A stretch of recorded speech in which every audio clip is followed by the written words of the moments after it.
Hello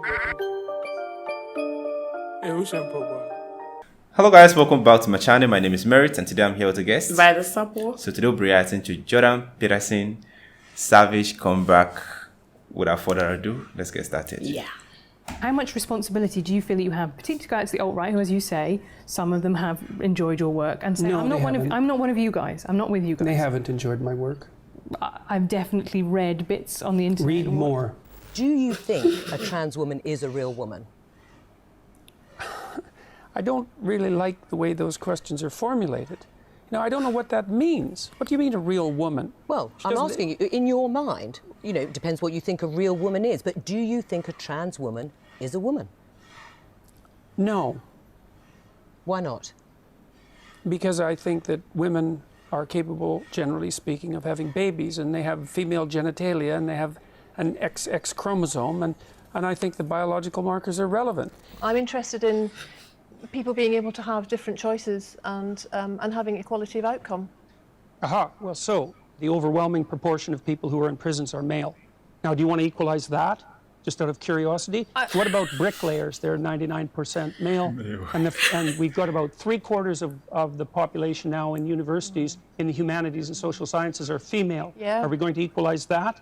And men work longer hours, they work more dangerous jobs, they're more likely to move, they're more likely to work outside, they're more likely to participate in jobs in the STEM fields that are scalable, they make more money for those reasons, and that's all hidden under the idea that the reason that men and women make different amounts of money is because of their gender. It's a very simplistic analysis. Why are you against the use of alternate pronouns? I'm against the use of legislation to determine what words that myself and other people are required to utter. But would you use alternate pronouns if a student asked you to? I think I've made my position on that clear already. Well, perhaps not to our audience at home who are just being introduced to this. Would you use alternate No. pronouns? And why not? Because I don't believe that other people have the right to determine what language I use, especially when it's backed by punitive legislation. And when the words that are being required are the constructions, they're artificial constructions of people I regard as radical ideologues whose viewpoint I do not share. Until women got full legal rights, they could own property for themselves, they could work. Essentially, they were owned. They were first owned by their fathers and then by their husbands. Status to the domination by men. Yeah. You already said that you thought that what emancipated women primarily in the 20th century was technological revolution. No, not primarily, but that's one of two. I think that's two things. It's not primarily, eh? No, you don't think the pill was a primary force in the emancipation of women? I think or it the was... invention of tampons, let's say, or the provision of proper sanitary facilities, toilets, and that sort of thing. You're thinking instead it was the action of courageous feminists in the 1920s that produced a social revolution that overthrew the patriarchy. That's your theory. Yeah, I think that's a foolish theory. Okay, I think I've had it. But one reason why I love Peterson is that he don't jump to the conclusion. You know, when you ask him question and he did not get the question, he have to sit down, analyze the question before he give you his answer. And I understand men do a whole lot of work, because if I'm to employ in any sector, I want to employ more men or capable people. Okay, let me not say more men. So long as you're capable to do the job, I will employ you. And another reason why I think employers will go for men rather than women is because it is easy to get men around to do the job.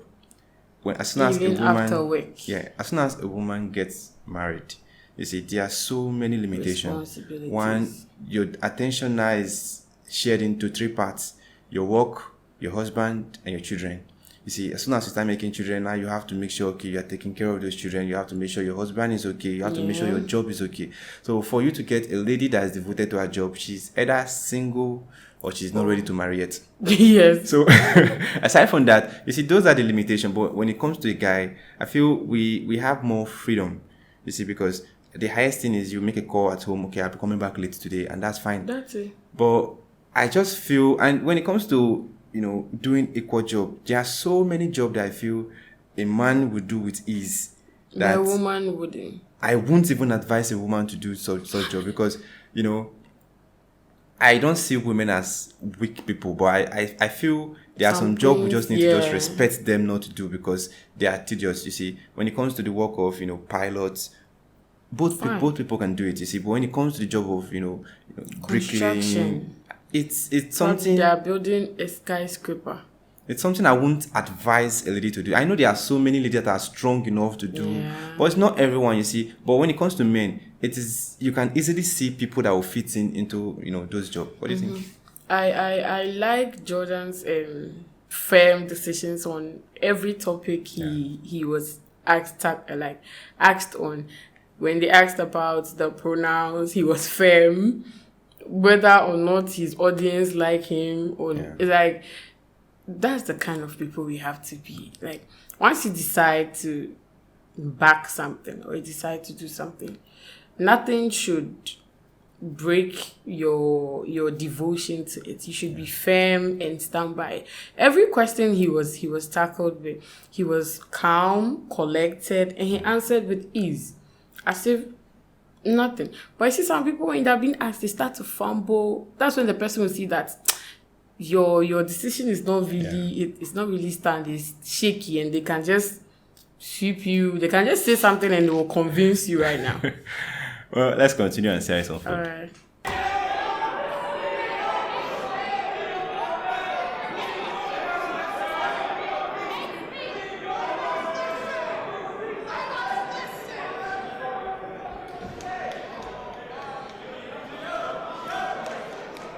That's pure narcissism at work, by the way.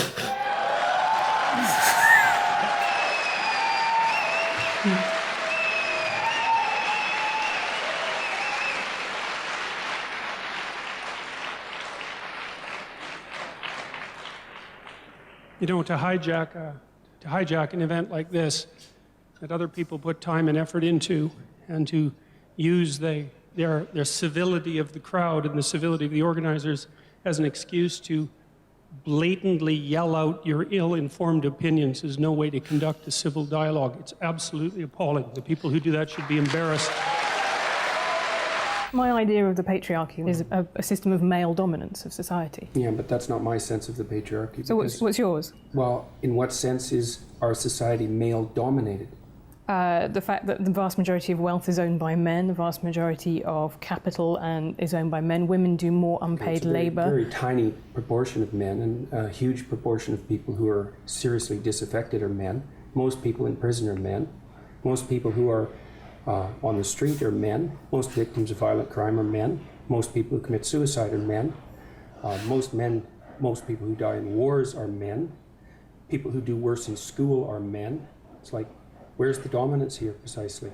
What you're doing is you're taking a tiny substrata of hyper-successful men and using that to represent the entire structure of Western society. There's nothing about that that's vaguely appropriate. But I could say equally well that most rape victims are women. Terrible things happen to people of both sexes. And you could say that with perfect utility, but that doesn't provide any evidence for the existence of a male-dominated patriarchy. I would say that anybody with more than a cursory knowledge of 20th century history who dares to claim simultaneously that they have compassion for the downtrodden and that they're Marxists are revealing either an ignorance of history that's so astounding that it's actually a form of miracle, or a kind of malevolence that's so reprehensible that it's almost unspeakable. Because we already ran the equity experiment over the course of the 20th century, and we already know what the Marxist doctrines have done for oppressed people all around the world, and the answer to that mostly was imprison them, enslave them, work them to death, or execute them. And as far as I can tell, that's not precisely commensurate with any message of compassion. Sorry, tried that, didn't work. We got 100 million corpses to prove it, and that's plenty for me. And if it's not enough for you, well then you should do some serious thinking either about your historical knowledge or about your moral character. Question for Professor Peterson. Why do you feel that someone's personal gender identity and pronouns infringes your free speech? Can one not also argue, based on your interpretation, that professors can use racial slurs in their classroom and that the inability to do so would violate their freedom of speech? There's a difference between saying that there's something you can't say and saying that there are things that you have to say. And I regard these made-up pronouns, all of them, as the neologisms of radical PC authoritarians. Do you understand that? And I'm not a fan of that sort of person. And the reason I'm not a fan of that sort of person is because I've done my homework. I've read everything I can get my hands on in the development of authoritarian political systems, and I know the literature inside out and backwards. And I am not going to be a mouthpiece for language that I detest. And that's that. Wow. That's... Okay. I think the last conversation he had with the lady, the one, the both sat down, I think after stating things men do, she made mention that the more people that are involved in rape are women. You know, a man will not come out and tell you that a female raped him. You're supposed to be a man. It's something like some will come out, but it's very, very hard. So you see, even if we are being assaulted by female, even you can go to your house, you see the wife beating the husband up, but the man will not come out and speak out. Not because he can't speak out, but because of how the society will look at him. You see, because if it's... I've seen a whole lot of videos whereby a lady will walk up to a guy, maybe they're having argument, and he will slap the guy. And it's like, no one is going to talk about it in the comment section. Nobody. But if the reverse is the case, like, everybody will eat the man up, like, because... Why are you hitting her? The thing is, if you don't want something, don't do it. That's my principle. So long as we can live happily. But don't raise your hand and hit me, because I will never hit you, okay? So, like, it makes me upset. It's like that shouldn't be used to your disadvantage. The fact that you are not going to hit me doesn't mean that any chance I get, I should hit you. Like, it's very, very bad. And as back to this video, I feel if I don't like something, I will let the world know that, okay, I'm against this. But I'm not stopping you from judging you me, can okay? do whatever you that want is to it. do. That is what Peterson is saying. He's saying that that's his opinion. Yeah. So he has He's not freedom going to get to speak. involved. If he detests it, he detests it. That's You cannot force him to. But if you want to do it, just do it. Don't involve him. So guys, let's continue.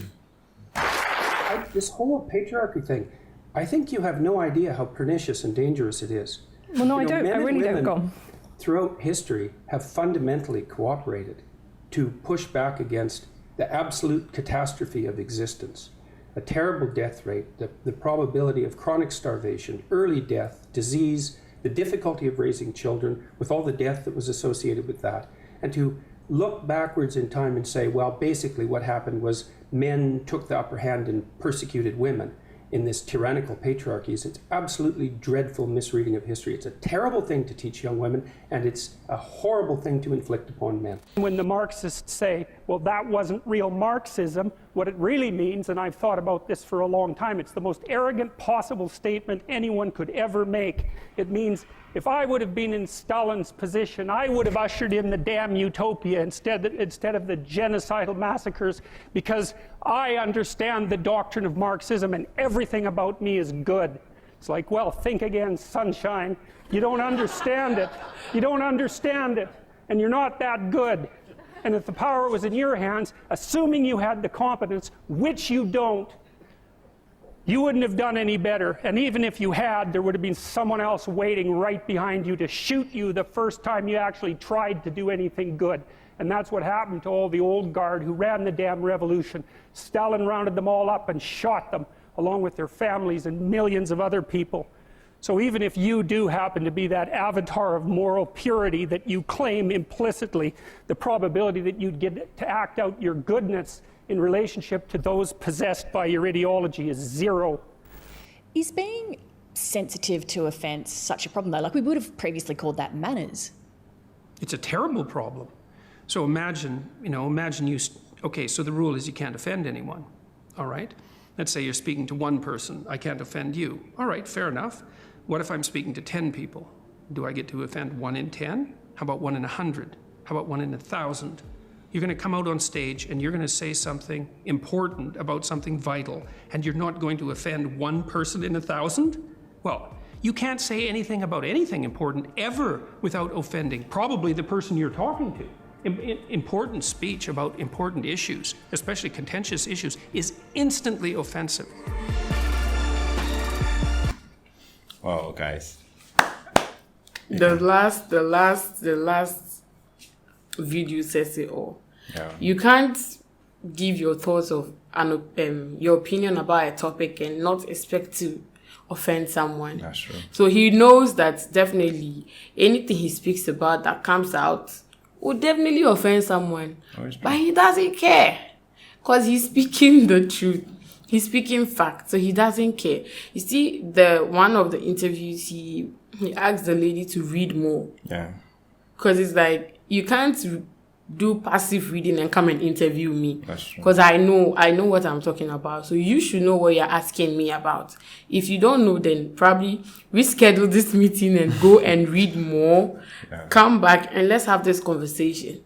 And then I think the one before the last one, he was talking about moral purity. When you decide to be morally pure, there will definitely be someone to shoot you behind you. This society we're living in, most people are morally corrupt. Yeah. So if you decide to be the most morally upright, do the right thing, imagine 10 people against you. I agree with you. You know, there's a saying that you can't please everyone. No matter how good you are, there will be someone that will hate you. Yeah. That's it. You can't, be all perfect, all righteous. Even Jesus that healed the sick, performed miracle. At the end of the day, they crucified him because you can't make everyone happy. Yeah. No matter the way the system is, there are people that are benefiting from it that will see nothing wrong in what is, the damage the system is bringing to society. Yeah. That is how politics are. So when you decide to speak for yourself or speak the truth, not everyone will want you to say that truth. They want you to, paint it, polish it in a way that will suit everyone.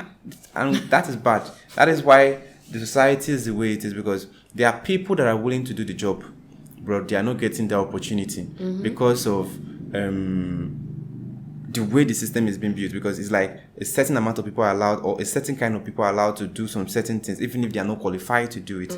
You see, but when it comes to male and female, you see, the world is big. The world is evolving. There are so many things that are being discovered every day. If you feel men have dominated this sector of, of work, or you can start up something and, bring a whole lot of women on board, you see. Yeah. Now the society will see it like there are a whole lot of women going to this, whatever you start up. You see, it's normal. But you come into judgment that, okay, men are this, men are more into politics. I've seen women that are president. Yeah. I think Croatia, their president is a lady, and she's doing a great job. Okay, I think is it France? I don't know. There are so many other countries that their president are ladies, and the country, they are moving forward. Okay, no one is stopping anyone. If you feel you are qualified for the job, apply. If you get the job, fine. If you don't get the job, save up money and start up something for yourself. No one is going to stop you.